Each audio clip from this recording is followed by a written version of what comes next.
I used to believe that being a good mother meant bleeding yourself dry until there was nothing left but a husk.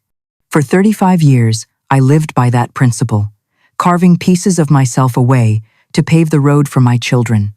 My name is Margaret Chen. At 62, I sat in a house that was too big for one person, surrounded by the echoes of a life that no longer existed. My husband, Tom, died 7 years ago.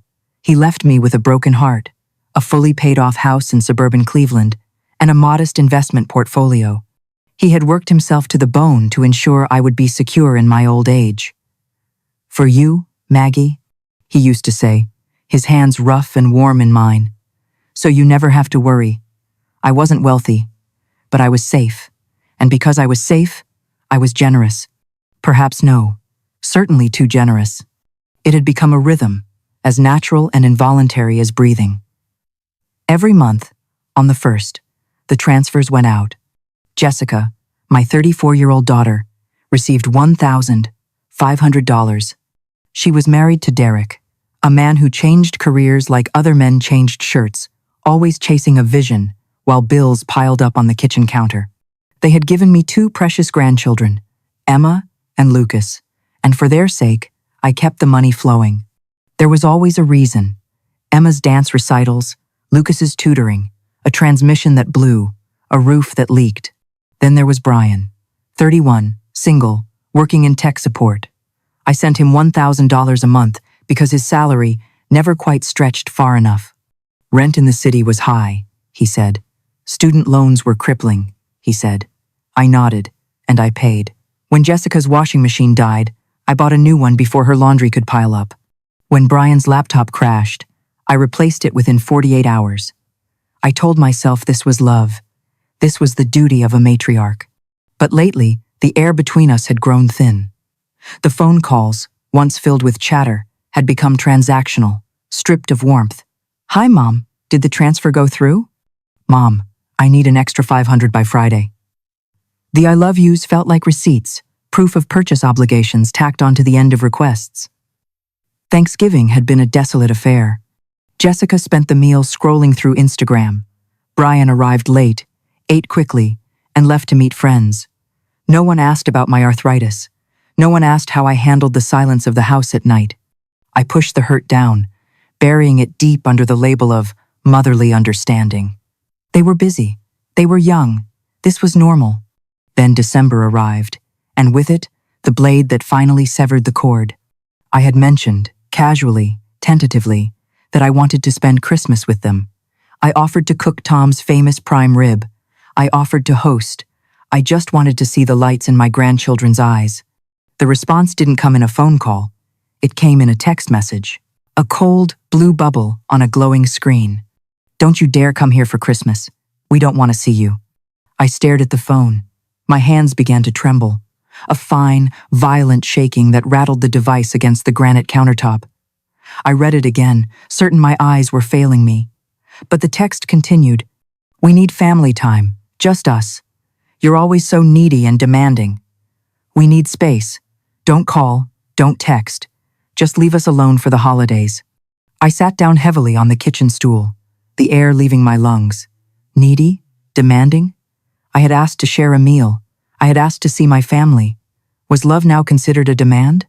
I waited. I stared at the phone, waiting for Brian to chime in on the group chat. Surely, my son would defend me. Surely, he would say, "Jess, that's too far." Hours passed. The sun dipped below the horizon, casting long, winter shadows across the floor. Brian said nothing. His silence was a roar. It felt like agreement. It felt like a betrayal sharper than his sister's words, because it was a betrayal of omission. That night, I didn't sleep. I lay in the king-sized bed, staring at the ceiling fan that hadn't spun in winter for years. Tom's side of the bed was cold, an empty expanse of duvet that mocked my loneliness. I replayed the last decade in my mind. Had I been suffocating? Had I been toxic? Or had I simply been a wallet with a pulse? By dawn, the hurt had calcified into something else, something cold, something analytical. I got up, made coffee black, bitter, and opened my laptop. The morning sun was weak, filtering through the blinds, illuminating dust motes dancing in the air. I logged into my bank account. I looked at the scheduled transfers. $1,500 to Jessica, $1,000 to Brian. Set to go out in 3 days. I thought about the text message, "Don't you dare come." I thought about Brian's silence. I thought about the fact that neither of them had asked me, "Mom, how are you?" in 6 months. With a clarity that felt like ice water in my veins, I knew what I had to do. My finger hovered over the mouse. Click, cancel, click, cancel. I deleted every single automatic payment, all of them. Then, I picked up my phone. I didn't type a paragraph. I didn't beg. I typed one word. Okay. Sent. I sat motionless in the morning light. My heart was hammering against my ribs, a frantic bird trapped in a cage. What had I done? The panic rose, hot and choking. But as the minutes ticked by, the panic receded, replaced by a strange, vibrating curiosity. I opened a spreadsheet. Tom had taught me how to use Excel years ago to manage our household budget. I hadn't used it for this purpose in a long time. I began to export my bank statements, going back 5 years. I needed to see it. I needed to see the cost of their love. The numbers that filled the columns made me physically ill. Regular payments, $90,000 to Jessica, $60,000 to Brian. But that was just the baseline. I started adding the emergencies. Jessica's transmission, $3,000. Brian's security deposit, $2,000. Jessica's root canal, $1,500. The loans that were never repaid, the Christmas gifts that maxed out my credit cards, the all-terrain stroller, the high-end gaming computer. I summoned the sum function. The number blinked at me, stark and horrifying. $173,000. In 5 years, I gasped, a wet, ragged sound in the empty kitchen. That was nearly my entire inheritance from Tom. The money he had sweated for, the security he had died to give me, I had funneled it into the pockets of 2 adults who couldn't even stand to have me at their dinner table. The phone rang. The harsh sound shattered the silence. It was Jessica. For a moment, I considered letting it ring. My hand hovered over the device, but I needed to hear it. I needed to know if I was right. "Hello?" My voice was raspy. "Mom."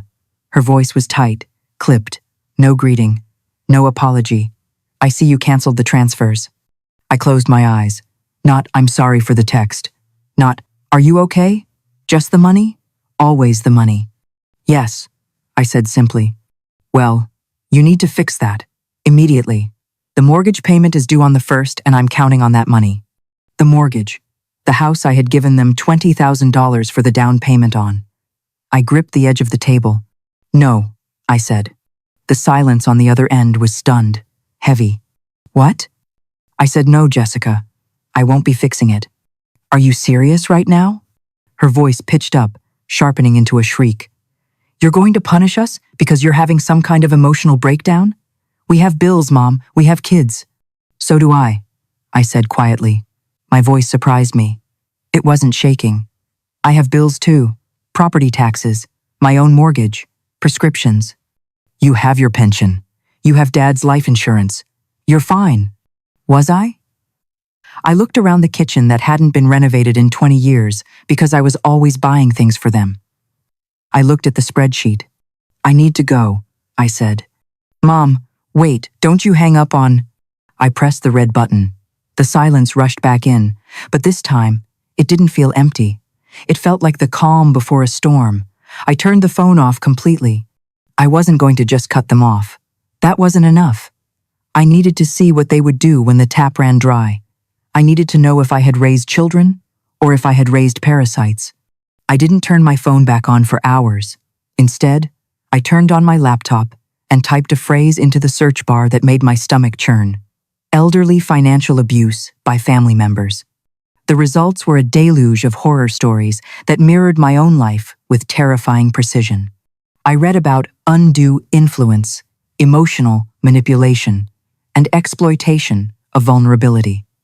I wasn't just a generous mother. I was a textbook case study. I needed armor. I found the business card of Tom's old attorney, Samuel Harrison. It was yellowed with age, tucked in the back of our filing cabinet. I dialed. Samuel was 70 now, semi-retired, but his voice still carried the gravelly authority of a man who had seen everything. He fit me in the next morning. Walking into his office was like stepping back in time. The same mahogany desk, the same smell of old paper and leather. But the man behind the desk had grayed, and the woman sitting in front of him felt like a ghost of her former self. I laid it all out, the spreadsheet, the bank statements, the text messages. Samuel put on his reading glasses, the wire rims catching the light. He reviewed the documents in silence. The only sound in the room was the ticking of the grandfather clock and the rustle of paper. When he finally looked up, his expression was grim. "Margaret," he said softly, "do you realize this qualifies as financial exploitation under Ohio law?" The words stung like a slap. "I gave it willingly," I whispered, the defense automatic. "Under emotional duress," he corrected, tapping a printout of Jessica's Christmas text. This is verbal abuse, designed to create guilt. And guilt opens the wallet. It's a pattern, Margaret. They know you're vulnerable. They're counting on it. He leaned forward. "If you want to protect what's left of Tom's legacy, we need to act. Document everything, every call, every text, every visit. If they escalate, we file for a protection order. A protection order against my own children." The thought made the room spin. I left his office with a thick folder of instructions and a heart heavy with dread. That evening, I did something painful. I went to the closet in the guest room and pulled down the dusty shoebox labeled "Keepsakes." I sat on the floor, surrounded by the ghosts of my children. I sorted their cards and letters chronologically. The early ones scribbled in crayon, filled with earnest, misspelled declarations of love, made me smile through tears. "I love you, Mommy. You are the best cook. Happy Mother's Day to my hero." But as the timeline moved into their 20s, the ink changed. The warmth evaporated. The cards became generic, store-bought things. The messages inside were short, impersonal. "Thanks for everything you do. Hope you have a great day." And then, I found a card from Jessica, sent 2 years ago. I had saved it because I thought it was sweet at the time. Now, reading it under the harsh light of my new reality, the words twisted. "Mom, you are always there when we need you. Your generosity knows no bounds. When we need you, not we love you, not we enjoy your company. Just need. I was a utility. I was a service provider." I took a photo of the card and added it to a digital folder on my phone. I named Evidence. It felt like I was building a case against my own heart. The next morning, the ambush began. I saw Brian's car first. His Honda Civic, which I had helped finance with a $5,000 loan that had dissolved into the ether, pulled into the driveway at 11 a.m. sharp. He slammed the door, his movements jerky with anger. He knocked, hard. I opened the door, bracing myself. "Mom." He didn't smile. He looked tired, his eyes red-rimmed. "We need to talk." "Come in," I said evenly. He walked past me, not removing his shoes, tracking mud onto the carpet I had just vacuumed. And then, I saw the second car. Jessica's SUV pulled up right behind his. My stomach dropped. They had coordinated this, a pincer movement. But what broke me was seeing the back doors open. Emma and Lucas climbed out. They had brought the children, my grandchildren. They were using them as human shields. "Both of you," I said, as Jessica marched up the walk, Derek trailing behind her, looking everywhere but at me. "I see." "Sit down, Mom," Jessica said as she entered. It wasn't a request, it was a command. "This is my house," I replied, my voice steady despite the trembling in my knees. "I'll stand if I want to." Brian ran a hand through his hair, pacing the living room. "Look, Mom, I don't know what's going on with you, but this stops today. You can't just cut us off without warning." "I gave you warning," I said. "You told me not to come for Christmas. You told me you didn't want to see me. I respected your wishes. I assumed that meant you didn't want my money either." Jessica's eyes flashed dangerous sparks. "That was about Christmas, not about our livelihood. You're twisting everything." "Am I?" I looked her in the eye. "When was the last time you called me just to talk, Jessica? Not to ask for a deposit, just to ask how I was." I don't keep a calendar of our conversations. This is ridiculous. She threw her hands up. Brian stepped forward, invading my personal space. Mom, listen to me. I'm about to be evicted. Do you understand what that means? My credit will be destroyed. You make $60,000 a year, Brian, I said. I had looked it up the night before. Your rent is $900. Where is your money going? His face went crimson. That's none of your business. It became my business the moment you made me responsible for your rent. You're our mother, Jessica screamed. The sound frightened Emma, who shrank against Derek's leg. You're supposed to help us. That's what mothers do. Help? Yes, I said. Enable? No. There is a difference, and I am just beginning to learn it. Enable? Jessica laughed, a harsh, ugly sound. Oh my God, have you been watching Dr. Phil? We aren't addicts, Mom. We are struggling. Struggling? I walked to the coffee table and picked up the folder I had prepared. I opened it. Jessica, last spring you and Derek went to Cancun. 5 days at an all-inclusive resort.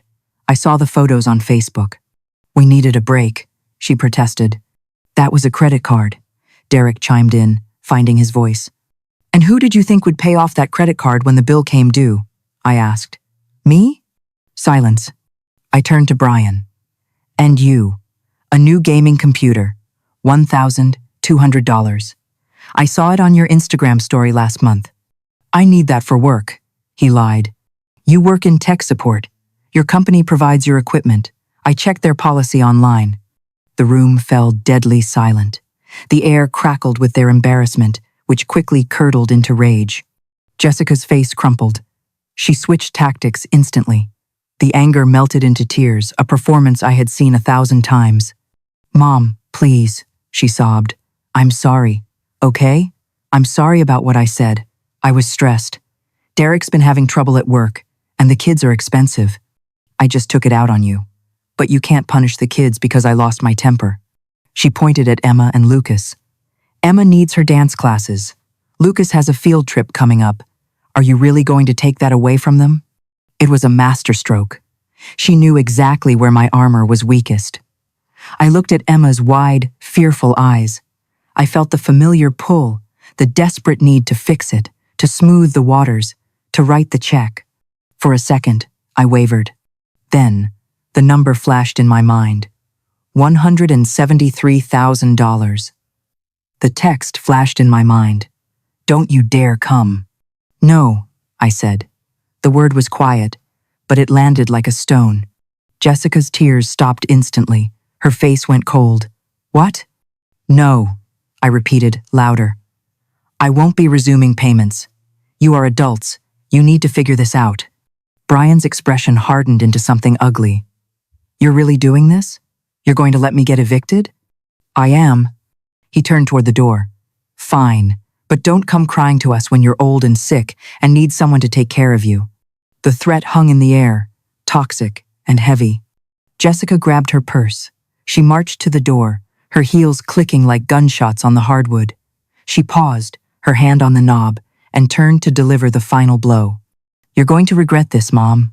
Family is supposed to stick together. She looked down at the children. Come on, kids. Say goodbye to Grandma. Emma stepped forward, confused. Bye, Grandma? Jessica yanked her hand back. No, say goodbye for real, because you aren't going to see her anymore. She looked at me with pure malice. Don't expect to see your grandchildren again. If you don't want to support this family, you don't get to be part of it. They left. The door slammed, shaking the house. I stood in the silence, shaking.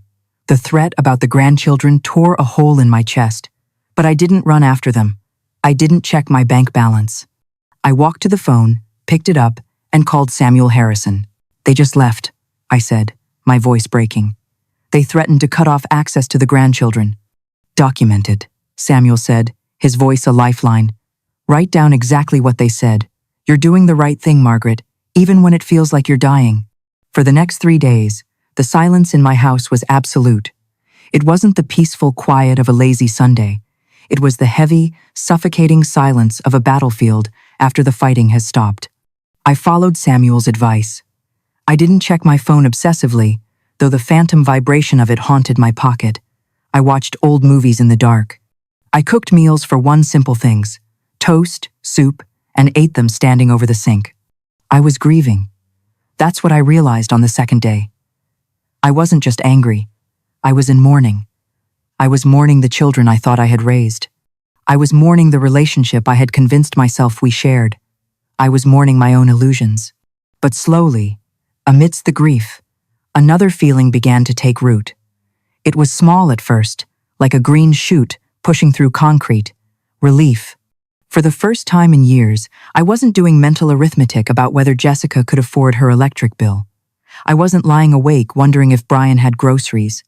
Then, the flying monkeys arrived. That's what the internet called them, people manipulated by the abuser to do their bidding. My sister Linda called on the fourth day.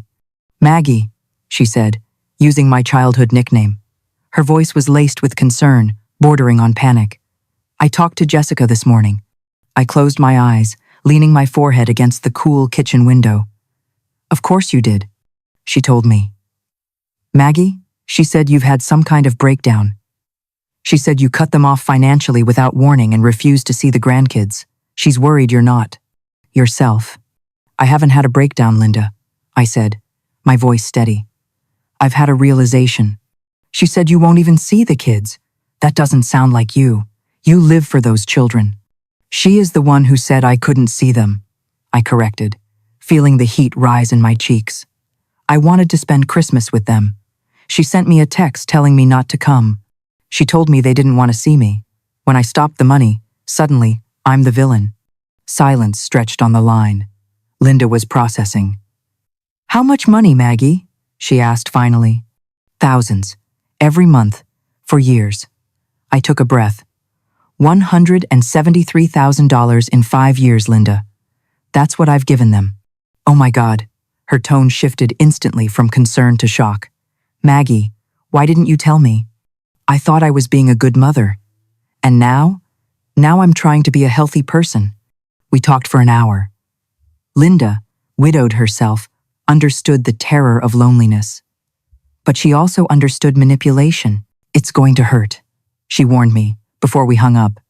"They're going to try everything. They'll play the victim to everyone who will listen. They'll make you doubt your own sanity. But if you cave now, they will know exactly how to break you next time."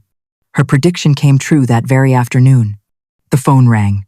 The caller ID showed Jessica's number. I almost didn't answer, but then I thought of Samuel. Document everything. I picked up. "Hello? Grandma?" The small, trembling voice made my chest tighten as if a vice had been clamped around my heart. It was Emma. "Hi, sweetheart," I said, gripping the phone so hard my knuckles turned white. "I'm here. Why are you mad at us?" The question was so clearly scripted, so obviously planted, that it made me nauseous. "I'm not mad at you, honey. Never at you. Mommy said you don't want to see us anymore. She's been crying." The manipulation was breathtaking. Jessica was using a 10-year-old child as a battering ram to break down my door. "Emma, listen to me closely. I love you very much. I wanted to see you for Christmas, but Mommy said no. Do you understand?" Mommy said. Emma hesitated. I could hear whispering in the background. "Mommy said you're being mean about money. Did Mommy tell you to say that?" A pause. Then, the phone was snatched away. "Do you hear that?" Jessica's voice was venomous. "You're confusing her. She doesn't understand why her grandmother doesn't love her anymore." "How dare you?" I hissed, my voice dropping to a low, dangerous register. "Jessica, do not use your daughter to manipulate me. It is abusive." I'm trying to help Emma understand why her family is falling apart. "The family isn't falling apart because I set financial boundaries," I said. "Think about that, Jessica. Think about what that says about us." I hung up. My hands were shaking so badly I dropped the phone on the counter. I felt sick, physically sick, at the depths she was willing to sink to. But my resolve didn't break. If anything, it hardened into diamond. That evening, I needed to get out of the house. I went to the community center where Tom and I used to take ballroom dancing classes years ago. On Thursday nights, there was a support group for widows and widowers. I walked in nervously. About 12 people sat in a circle of folding chairs, ranging from their 50s to their 80s. The facilitator, a kind-faced woman named Carol, welcomed me. "I'm Margaret," I said when it was my turn. "My husband died 7 years ago, and I'm having trouble with my adult children." I expected judgment. I expected them to say, "But they're your children." Instead, I saw nods, rueful, knowing smiles. "Welcome to the club," a woman named Ruth said. She was 73, with sharp eyes and perfectly coiffed silver hair. The stories that followed shocked me. I wasn't alone, not even close. One man's son had stolen his credit cards. Another woman's daughter had forged her signature on a loan. "The hardest part," Ruth said, looking directly at me, "is accepting that the children you raised aren't the adults they became. You keep looking for the toddler who scraped his knee. You keep looking for the teenager who needed help with homework. But they aren't there anymore. You're dealing with an adult stranger who shares their face." "What did you do?" I asked her. "I changed my will," Ruth said matter-of-factly. "I left everything to a scholarship fund in my late husband's name. When my daughter found out, she didn't speak to me for a year. And then, she realized the bank of Mom was closed for good. She came back. We're rebuilding now, slowly. But she respects me now, Margaret, because she knows I'm not afraid to be alone." Ruth smiled sadly. "And if she hadn't come back, then I'd have peace knowing I didn't reward bad behavior. Either way, I'd be free." Free. The word resonated in the hollows of my chest. I left the meeting with a list of phone numbers and a new understanding. Setting boundaries wasn't cruelty. It was self-preservation. It was an act of dignity. I drove home through the dark streets of Cleveland. The house was still silent when I arrived, but it felt different now. It didn't feel empty. It felt guarded, safe. I made a cup of tea and sat in Tom's old leather armchair. I thought about the life insurance money. I thought about the house. I thought about Jessica's tears and Brian's threats and Emma's confused voice. And then I thought about Ruth. Either way, I'd be free. The next morning, at 9 a.m. sharp, I called Samuel Harrison. "I want to change my will," I said. "I want to create a trust, and I want very specific conditions." "Tell me what you're thinking," Samuel said. "I want to make sure," I said, my voice steady and cold, "that if they want my money, they can't just wait for me to die. I'm going to make sure that my death is not their lottery ticket." "I can do that," Samuel said. "We can set up a conditional trust or bypass them entirely." "Let's draft it," I said. "And Samuel, I want to pay for my funeral expenses now. Prepaid. Everything." "Why now, Margaret?" "Because," I said, "I don't want them to have a single reason to argue over my body when I'm gone." For the first time in weeks, I smiled. It wasn't a happy smile, but it was a strong one. I was taking my life back, one legal document at a time. They came on Sunday morning, descending upon my house like a sudden shift in the weather. I was sitting on my porch, a mug of coffee warming my hands against the crisp December air, when both cars pulled into the driveway. This time, there was no slamming of doors, no storming up the walkway. Jessica got out first, followed by Derek. Brian emerged from his car alone. They walked up the driveway with careful, measured steps, presenting a united, sorrowful front. "Mom," Jessica said softly as she reached the bottom of the stairs, "can we talk, please? We've been thinking a lot, and we want to make things right." I studied her face. The red-faced fury from 3 days ago was gone, replaced by a look of humble contrition. It was a look I hadn't seen since she was 16 and had crashed my car. "Come in," I said, my guard up but my heart treacherously hopeful. We sat in the living room. The air was stiff. Derek, whom I had always found vaguely spineless, a man who floated wherever the strongest current took him, spoke first. "Margaret, I owe you an apology," he began, wringing his hands. "I should have been managing our finances better. I shouldn't have let Jessica rely on you so much. That's on me." It was a good opening. He was taking the blame to shield his wife, trying to soften me up. Brian leaned forward, elbows on his knees, looking like a penitent schoolboy. "Mom, I've been doing some thinking too. I've been irresponsible with money. I see that now. I'm going to make changes." They seemed so sincere, The anger was gone. The entitlement seemed to have vanished. For a moment, the ice around my heart began to thaw. I wanted to believe them. God, I wanted to believe them. I appreciate you coming, I said, testing the waters. What kind of changes? Well, Jessica said, glancing quickly at Brian. We thought maybe we could work out a budget together. You could help us. You and Dad were always so good at that. A budget? I repeated. Yeah, Brian nodded eagerly. Like, maybe you could help me set up automatic savings? Show me how to track expenses? That kind of thing. And you think that would help? Definitely, Jessica said. She reached out and touched my hand. Her palm was warm. And look, Mom, about Christmas. I was completely out of line. I was stressed about money and I took it out on you. It was wrong. We want you there. The kids miss you terribly. I looked at them. They were saying everything I had wanted to hear for years. We need your wisdom, not just your wallet. We want you, not just your checkbook. But something felt off. It was too rehearsed, too synchronized. The evidence folder in my mind opened itself. So, you want to reconcile? I asked slowly. Yes. Jessica's eyes brightened. We're family. Family works through things. And the money? A flicker. Just the briefest micro-expression of panic crossed Jessica's face before she smoothed it over. What about it? She asked innocently. Would you want me to resume the monthly payments while we work on this? Oh, budget? The room went still. Jessica exchanged a look with Brian, a glance that lasted less than a second, but spoke volumes. Well, Brian said, scratching the back of his neck. I mean, we can't just switch everything overnight, right? Maybe. A transition period? A transition period, I echoed. Yeah, Jessica jumped in. You could reduce the amount gradually, while we get on our feet, just until Derek's situation stabilizes. He has some interviews coming up. And until I find a cheaper apartment, Brian added. Maybe. Half? Just for 3 or 4 months? There it was. The Trojan horse. They hadn't come for a budget. They hadn't come for me. They had come to negotiate a settlement. I stood up and walked to the bay window. I looked out at the barren trees in the yard. I caught my reflection in the glass, a 62-year-old woman who had almost been fooled again.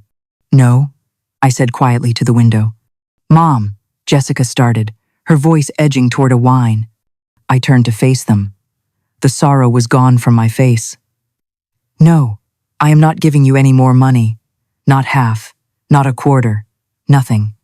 But we just explained, Brian protested, his penitent schoolboy act dropping instantly. We need a transition period. You explained that you want me to subsidize you for a few more months. And then what? Another crisis? Another excuse? I looked at Jessica. You're not here because you missed me. You're here because the mortgage is due in 5 days. Jessica's expression hardened. The mask cracked and fell to the floor, shattering. So what? She spat. You're just going to abandon us? I am not abandoning you. I am refusing to enable you. Semantics. Jessica stood up abruptly, knocking the coffee table with her shin. You have money, Mom. You have Dad's life insurance, your pension, this house. We are struggling. You are not struggling, Jessica. You are mismanaging. This is unbelievable, Derek muttered, shaking his head. After everything we've done for you. What have you done for me? I asked, my voice rising. Tell me, Derek, what have you done for me lately besides bring my grandchildren over as leverage? Brian stood up too, towering over me. You know what, Mom? We came here trying to be adults about it, but you're being stubborn and selfish. Selfish? I laughed, a dry, humorless sound. I am selfish for wanting to keep enough money to pay my own bills? To have security in my old age? You're not even that old, Jessica snapped. And then she said it. The truth. The quiet part out loud. You're 62, Mom. You'll probably live another 30 years. You don't need all that money just sitting there doing nothing. The air left the room. There it was. They weren't worried about their survival. They were angry that I was taking too long to die. They viewed my savings not as my security, but as their inheritance, an inheritance I was selfishly spending on living. Get out, I whispered. What? Get out of my house, I screamed. It felt like tearing a muscle in my throat. Jessica's face flushed a deep, ugly red. Fine. But don't expect us to come running when you need help someday. Don't expect us to visit you in some nursing home. Don't expect us to care for you when you're sick and rotting alone. I wouldn't dream of it, I said, shaking with rage. You've made it clear that our relationship is a transaction. No money, no family. I understand the contract now. They stormed out, the door slammed. I locked it.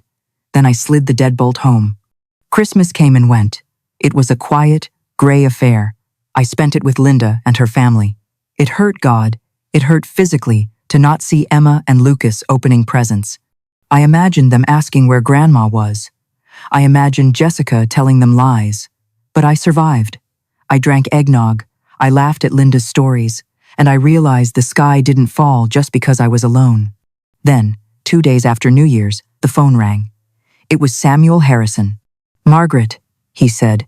His voice was different, urgent, low. "I need you to come to my office. Immediately. Is everything okay? Is it the will? Just come, now." An hour later, I sat across from him. He didn't offer me coffee. He slid a thick document across the mahogany desk. It was stamped with the seal of the county probate court. "What is this?" I asked, my hand hovering over the paper. "It's a petition," Samuel said grimly, "for guardianship." I stared at him, the words not making sense. Guardianship? Of who? "Of you, Margaret." The room tilted. "Me?" "Jessica and Brian have filed a petition claiming you are mentally incompetent. They claim you are suffering from cognitive decline and are unable to manage your own finances. They are seeking to be appointed as your co-guardians." I couldn't breathe. What? "They've submitted statements," Samuel continued, his voice tight with controlled anger. "They claim you've been acting erratic, that you're making irrational financial decisions, specifically cutting off their support. They claim you're showing signs of dementia and paranoia." "Paranoia?" I whispered. "Because I think they're after my money?" "Exactly. It's a classic gaslighting tactic. They create the stress, and when you react to it, they call you crazy. But they need proof. A doctor." "They have a letter," Samuel said, "from a Dr. Richard Patterson." "I don't know a Dr. Patterson." "I know. He's a friend of Derek's from his gym. He wrote a letter stating that based on detailed interviews with the family, he has serious concerns about your cognitive function." I felt the blood drain from my face. I felt cold, freezing cold. This wasn't just greed anymore. This was an act of war. They were trying to strip me of my rights. They were trying to erase me as a person so they could get to the checkbook. "Can they do this?" I asked, my voice trembling. "Can they just take my life away?" "Not if we fight," Samuel said. He slammed his hand on the desk. "And we are going to fight. I've already scheduled an emergency hearing for next week. You're going to see my psychiatrist, an independent forensic expert. We are going to prove you are sound." He looked me in the eye. "Margaret, they have crossed a line from which there is no return. Are you ready for this?" I thought of Jessica's face when she said I would live too long. I thought of Brian's entitlement. I thought of the Dr. Patterson who had diagnosed me without ever shaking my hand. The trembling stopped. "I'm ready," I said. "Burn them." The psychiatric evaluation took place 3 days later in a quiet, sterile office that smelled of antiseptic and old magazines. Doctor. Rachel Winters was a woman in her 50s with piercing eyes that seemed to dismantle me like a clock. "I'm going to ask you a series of questions, Margaret," she said, pen poised. "Some will seem simple, some will seem abstract. Just answer honestly." For 4 hours, she tested the limits of my mind. She asked me to recall strings of numbers backwards. She asked me to interpret proverbs. She asked me to detail the current political climate, my financial history, and the timeline of my husband's death. I didn't just answer. I performed. My anger had sharpened my mind into a blade. I recited the interest rates on my accounts. I corrected her on the date of the last presidential election. I recalled the exact amount of the check I had written to Jessica for her emergency car repair in 2021, $3,245.50. At the end of the session, Dr. Winters put down her pen. She sat back, took off her glasses, and looked at me. Mrs. Chen, she said, a small smile playing on her lips. Your executive function isn't just intact, it's superior to most people half your age. You are one of the most lucid, detail-oriented people I have ever evaluated. So I'm not crazy? I asked, my hands gripping the arms of the chair. No, she said, her voice dropping to a sympathetic register. You are grieving, you are stressed, and you are under attack. But you are not incompetent. I will have my report ready for the court by morning. The hearing was scheduled for January 12th. The county courthouse was a cavernous building of marble and echoing footsteps. It felt like a place where lives were dismantled. I walked in with Samuel by my side. My heart was hammering a frantic rhythm against my ribs, but my face was a mask of stone. We entered the small courtroom, and there they were. Jessica and Brian sat at the plaintiff's table. They were dressed in muted colors, Jessica in a modest navy dress, Brian in a suit that looked ill-fitting. They looked somber, respectful, the grieving children trying to save their sick mother. It was a costume. Their lawyer, a slick man named Peter Morrison, wouldn't meet my eyes. The bailiff announced, "All rise." Judge Patricia Coleman swept in. She was a stern woman with gray hair, pulled back in a severe bun, and eyes that tolerated no nonsense. She took her seat and opened the file. "Mr. Morrison," she said, her voice dry as dust, "you are petitioning for emergency guardianship of Margaret Chen based on alleged mental incompetence. Please present your case." Morrison stood up, smoothing his tie. "Your Honor, my clients, Mrs. Chen's loving children, are deeply concerned. Mrs. Chen has recently exhibited a drastic shift in personality. She has become erratic, paranoid, and aggressive. She has cut off long-standing support systems for her family without explanation. She is hoarding assets while her family struggles. We believe she is suffering from the onset of dementia and is vulnerable to financial predators." I sat perfectly still. Hoarding assets. That's what they called my retirement savings. "You have a medical statement?" the judge asked. "Yes, Your Honor. From Dr. Richard Patterson." "Dr. Patterson." Judge Coleman read from the file. She peered over her glasses. "I see a note here from the defense. Is it true that Dr. Patterson has never examined Mrs. Chen?" Morrison shifted his weight. Well, not in a clinical setting, Your Honor. However, based on the detailed accounts provided by her children—" "Hearsay," Samuel boomed, standing up. "Dr. Patterson is a gym acquaintance of the petitioner's husband. He has never met my client. This is a fabrication." "Your Honor," Morrison protested, "the children's testimony regarding her behavior is vital." "Then let's hear it," Judge Coleman said, leaning forward. "Miss Jessica Chen, stand up." Jessica stood. She looked small, trembling. A perfect performance. "Miss Chen," the judge said, "you claim your mother is erratic. Can you give me a specific example of this behavior?" "Yes," Jessica said, her voice wavering. She suddenly stopped helping us. She was always so generous. And then, out of nowhere, she cut us off. She told us not to come for Christmas. She's not herself." "I see," the judge said. "And did this erratic behavior coincide with any other event?" "No, Your Honor." "Really?" "Because looking at the bank records provided by the defense, the erratic behavior seems to have started the day after you sent a text message telling her, quote, 'Don't you dare come to us for Christmas. We don't want to see you.'" The courtroom went silent. Jessica's mouth opened, then closed. I was stressed," Jessica stammered. "And the money?" The judge flipped a page. "You received $1,500 a month for 5 years, is that correct?" "Yes." "And when that stopped, you filed for guardianship. Is that the timeline?" "It's not about the money," Jessica cried out, losing her composure. "She's not thinking clearly. She's paranoid. She thinks we're just using her." Judge Coleman looked at me. "Mrs. Chen, are you paranoid?" Samuel nodded at me. I stood up. "Your Honor," I said, my voice clear and strong. "I don't think they are using me. I know they are using me. Because when I stopped paying, they tried to have me declared legally dead so they could control my estate." "Objection!" Morrison shouted. "Overruled," the judge snapped.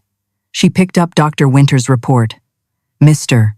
Morrison, I have here a comprehensive evaluation from a board-certified forensic psychiatrist conducted 48 hours ago.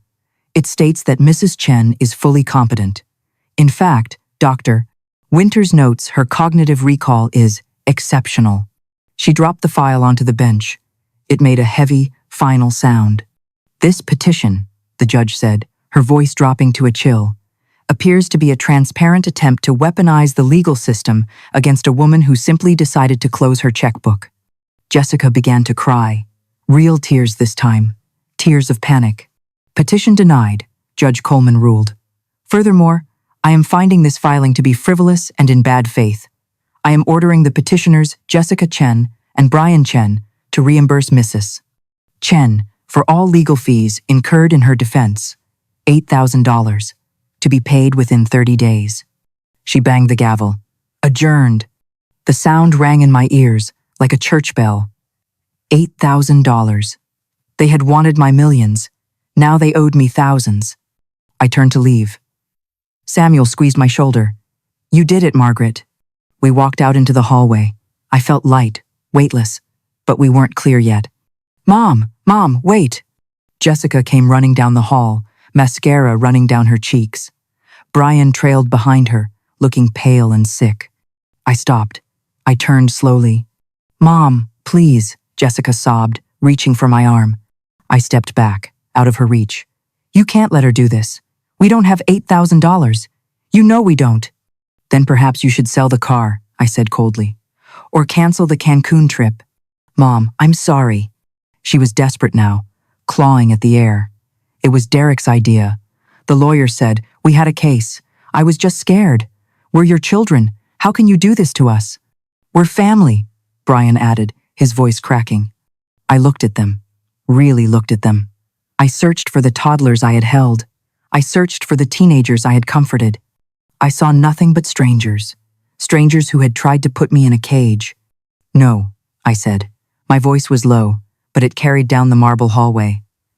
You are adults who tried to have your mother declared insane because she stopped giving you an allowance. Jessica froze. You wanted guardianship? I stepped closer, my eyes locking onto hers. You wanted to prove I was gone? Well, congratulations. The mother you knew is gone. She died the day you filed that paper. Mom, there is a name for what you are, I said, delivering the words like a verdict. And it is not children. I turned my back on them. Come on, Samuel, I said. I walked away. I heard Jessica sobbing behind me, a loud, jagged sound that echoed off the cold walls. I didn't slow down. I didn't look back. I walked out of the courthouse and into the bright, biting winter sun. The next day, I sat in Samuel Harrison's office for the final time. The documents on the desk were thick, bound in heavy paper, my new last will and testament, and the creation of the Thomas Chen Memorial Scholarship Fund. This is it, Margaret, Samuel said, handing me the pen. Once you sign this, the trust is locked. Specific, limited bequests to Emma and Lucas accessible only when they turn 25, and only if they complete a financial literacy course. Jessica and Brian get nothing. The rest goes to charity. And Linda's children? I asked. Included, as we discussed. I looked at the signature line. My hand didn't shake. I signed my name with a flourish. The ink looked black and permanent. How does it feel? Samuel asked, closing the folder. Like I just cut a heavy anchor loose, I said. It feels like I can finally swim. That same week, the consequences of the court ruling crashed down on my children. They received the order to pay my legal fees, $8,000. It was a sum I knew they didn't have. Jessica called me 14 times in one day. I watched the phone light up, buzzing like an angry hornet on my coffee table, and I didn't touch it.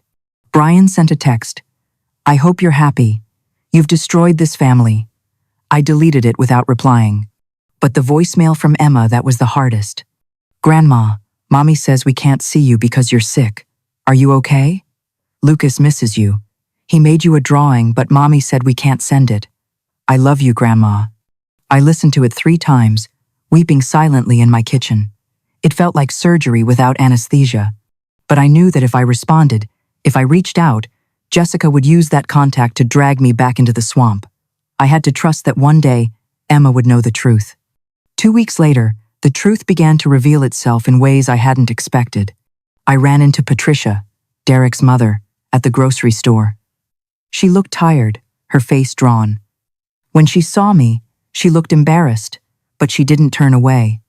"Margaret," she said quietly, near the produce section, "I heard about the court case." "I'm sure you heard Jessica's version," I said, bracing myself. "Actually," Patricia lowered her voice, looking around to ensure we weren't overheard. "Derek told me the truth. Eventually. He's furious with her, Margaret. He said the guardianship was her idea, that she convinced him you were losing your mind, when the judge threw it out and ordered the fees. He realized she'd been lying to him for years about their finances." She paused, touching my arm. "He left her, Margaret. He moved out on Tuesday. He's filing for divorce." The news hit me with a complicated mix of sadness and vindication. "And the children?" "He has them half the week. He's trying to get his act together. He's ashamed that he didn't stand up to her sooner." I nodded. "Thank you for telling me, Patricia." "For what it's worth," she said, "I think you were brave. My sister went through this with her son. She gave in. He's 50 now and still living in her basement, bleeding her dry. You saved yourself." The revelations didn't stop there. In early February, I received a Facebook message from a woman named Melissa Carter. I didn't know her. "Mrs. Chen, I'm Brian's ex-girlfriend. We broke up last week. I thought you should know Brian has a serious gambling problem, online poker. That's where the money went.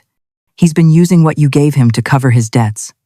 I tried to get him to go to meetings, but he refused. I'm sorry." I stared at the screen. Gambling, the constant need for cash, the secrecy, the desperation. It all made sense. I wasn't supporting a struggling millennial. I was bankrolling an addiction. I forwarded the message to Samuel for the file, just in case. In July, a letter arrived in my mailbox. The handwriting wasn't Jessica's or Brian's. It was Derek's. "Dear Margaret, I owe you an apology that words cannot cover. I was weak. I let Jessica manipulate me, but I am an adult and I made my own choices. I am ashamed. I understand if you never want to speak to me, but I wanted you to know that Emma and Lucas ask about you every day. I have told them the truth that adults make mistakes and hurt people they love. I have custody this weekend. If you ever want to see them, just us, no Jessica. I would welcome it." Included in the envelope were 2 crayon drawings, a rainbow from Emma, a stick figure labeled Grandma from Lucas. I cried for an hour. Then, I called Samuel to check the legalities. "If he has custody and agrees to it, you can see them," Samuel confirmed. "Just keep it away from Jessica's time." 2 weeks later, I parked my car at a park halfway between our homes. I brought Ruth with me for moral support. When Derek's car pulled up, my heart stopped. The doors opened, and 2 small figures tumbled out. "Grandma!" They ran. They ran across the grass, their little legs pumping, and I fell to my knees to catch them. The impact of their bodies hitting mine was the best feeling in the world. They smelled of sunshine and grass and innocence. "I missed you," Emma sobbed into my neck. "I missed you so much." "I missed you too, my darling," I whispered, rocking her. "I never stopped loving you, not for a second." Derek stood back, giving us space. He looked thinner, older, but he nodded at me with respect. We didn't talk much, but we didn't need to. He understood the boundaries now. My life wasn't the same as it was before. It was better. By the time autumn turned the leaves of Cleveland into fire and gold, I had fully stepped into my new reality. I joined a senior hiking group. I discovered that my legs, though arthritic, were strong enough to carry me up hills I never thought I'd climb. I redecorated Tom's office into an art studio. My watercolors were amateur, but they were mine. I started volunteering at the community center, teaching computer skills to seniors so they wouldn't get scammed. It felt purposeful. I stopped waiting for the phone to ring. I stopped feeling guilty for eating a good meal. I stopped apologizing for taking up space. I heard through the grapevine that Jessica was living in a rental apartment, working 2 jobs, finally forced to learn the value of $1. Brian was couch surfing, having burned his bridges with everyone. Do I wish it were different? Do I wish I had a happy, cohesive family that gathered for Sunday dinners? Of course, I grieve for that dream every day. But looking back now, I understand that what I had lost wasn't my children. It was my self-respect. I had confused love with sacrifice. I had confused generosity with enabling. I had taught my children that my worth was located in my purse, and they had learned that lesson well. The hardest truth I ever had to learn is this. Sometimes, the most loving thing you can do is say, no. Sometimes, protecting your future means disappointing the people who claim to love you. And sometimes, family isn't about whose blood runs in your veins. It's about who treats you with dignity. I am Margaret Chen. I am 63 years old. I have my savings. I have my friends. I have my grandchildren on alternating Saturdays.